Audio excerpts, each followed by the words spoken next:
Hello guys, it's me Muneeba and welcome to Muneeba's kitchen.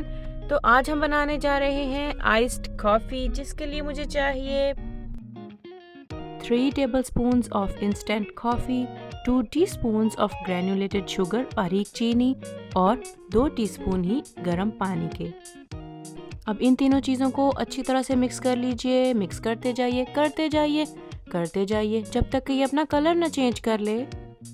और जब ये लाइट ब्राउन सा हो जाए तो इसको रखिए एक साइड पे और आते हैं अपने नेक्स्ट स्टेप की तरफ। अब एक आइस क्यूब से भरा हुआ ग्लास लेते हैं और उसमें डाल लेंगे अपना कॉफ़ी का मिक्सचर और ठंडा दूध।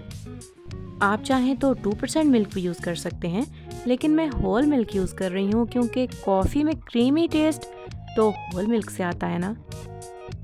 अब जल्दी से इसको मिक्स कीजिए और ऊपर डाल दीजिए कुछ कोको पाउडर। ये हमारी आइस्ड कॉफ़ी तैयार है। घर पे एंजॉय कीजिए, गेस्ट को सर्व कीजिए और जल्दी से इस चैनल को सब्सक्राइब कर लीजिए और कमेंट्स में ज़रूर बताइएगा कैसी लगी आइस्ड कॉफ़ी की रेसिपी।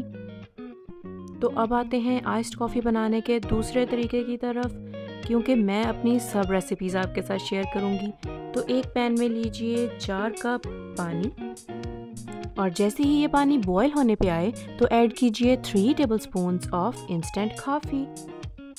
इसको 2 मिनट तक पकाइए और उसके बाद उतार के ठंडा कर लीजिए। क्योंकि हम आइस्ड कॉफ़ी बना रहे हैं, हमें ठंडी कॉफ़ी चाहिए। इसे आधे घंटे के लिए फ्रिज में रख दीजिएगा।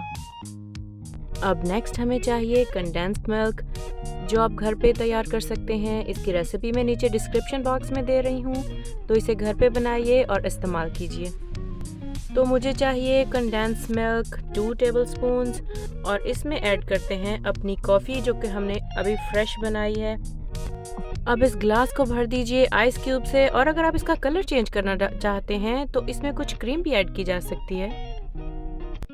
अब इन सबको अच्छी तरह से मिक्स कर लीजिए और आपकी आइस्ड कॉफ़ी तैयार है। अब हम इसे डेकोरेट करते हैं कुछ व्हिप्ड क्रीम और चॉकलेट सिरप से। तो देखिए ये कितनी प्यारी बन के तैयार हुई है। आप इसे घर पे इजीली बना सकते हैं। तो मिलती हूँ आपसे नेक्स्ट रेसिपी के साथ। Bye bye.